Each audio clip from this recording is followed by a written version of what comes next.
L'astronomie des anciens Arabes est un champ fascinant où se mêlent science et mythe. Dans l'Antiquité, de nombreuses civilisations ont développé des connaissances sur les astres, et les astronomes arabes ont joué un rôle prépondérant.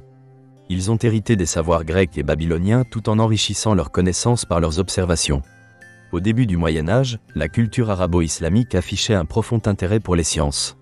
Vers le 7e siècle, avec l'expansion de l'islam, les échanges entre régions ont permis une diffusion des savoirs. Les anciens Arabes, en particulier ceux de la péninsule arabique, ont commencé à observer le ciel. Cela leur permettait de structurer des calendriers et de naviguer à travers les déserts. Les peuples arabes entretenaient un rapport mystique avec les astres. Les étoiles n'étaient pas seulement des objets d'observation, elles représentaient leur culture et leurs croyances. Dans la poésie pré-islamique, les étoiles étaient souvent personnifiées. Les constellations, comme Al-Nilam, Al-Nitak et Mintaka dans la ceinture d'Orion, portaient des récits façonnant l'identité collective. L'âge d'or de l'astronomie arabe, entre le 9e et le 15e siècle, a marqué une période de progrès. La traduction de textes grecs, notamment ceux de Ptolémée, par des savants tels qu'Al-Khwarizmi et Al-Farabi, a permis de poser de nouvelles fondations. Les astronomes arabes ont introduit des innovations méthodologiques en réalisant des observations systématiques et en développant des instruments comme l'astrolabe. L'astrolabe était un outil révolutionnaire. Pour les astronomes arabes, il permettait de déterminer la position des étoiles et des planètes. Grâce à cet instrument, le calcul des heures de prière devenait plus précis. L'invention de nouveaux empilements et d'échelles sur l'astrolabe a permis des progrès significatifs dans la cartographie céleste, contribuant à établir des tables astronomiques précises. Ce savoir technique était accompagné d'un savoir théorique. Les astronomes arabes s'intéressaient à la mécanique céleste et à l'histoire naturelle. Al-Battani, par exemple, a remis en question la théorie géocentrique. Il a observé les mouvements planétaires et a établi des corrections aux travaux de Ptolémée.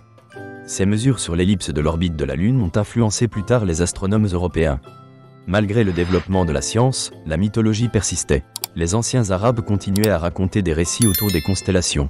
Ils pensaient que certaines étoiles pouvaient impacter les événements terrestres. Les étoiles filantes étaient interprétées comme des présages et les éclipses comme des signes de colère divine.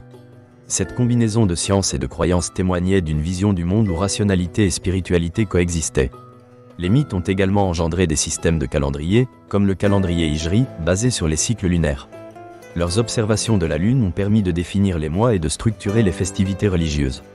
L'astronomie a joué un rôle crucial dans l'agriculture. Les anciens Arabes utilisaient les étoiles comme repères pour les semailles. Le lever et le coucher de certaines constellations annonçaient les saisons, informant ainsi les agriculteurs des périodes propices aux récoltes. L'astronomie arabe ne se limite pas à la péninsule arabique. Lors des invasions arabes, ce savoir s'est répandu et a été enrichi par d'autres cultures. De l'Andalousie à la Perse, les astronomes ont contribué à un patrimoine commun. Des figures comme Ibn al-Haytham ont également étudié l'optique, ouvrant la voie à des réflexions sur la lumière et les étoiles. La chute de la période d'or arabe coïncide avec plusieurs événements historiques. L'essor de l'Occident au cours de la Renaissance a entraîné un déclin de l'influence arabe sur l'astronomie. Cependant, les écrits arabes ont servi de pont. Ils ont été traduits en latin, influençant les astronomes européens. Les travaux de Copernic et de Galilée reposent, en partie, sur les découvertes des savants arabes. Un retour sur ces savoirs contemporains met en lumière l'importance d'une approche interdisciplinaire. L'astronomie des anciens Arabes, marquée par des méthodes d'observation rigoureuses et des mythes culturels, mérite d'être étudiée avec attention. Elle incarne un moment où science et spiritualité se mêlaient, révélant une humanité en quête de sens. En conclusion, l'astronomie des anciens Arabes illustre un équilibre entre science et mythe. Ce parcours historique démontre comment la recherche de la connaissance a façonné des traditions. Les savoirs des astronomes arabes ont traversé les âges, témoignant d'un héritage durable dans l'histoire de l'humanité. Les récits célestes continuent d'inspirer et de nourrir la curiosité humaine, montrant que même au cœur de la rationalité, les mythes conservent une place importante dans notre compréhension du monde.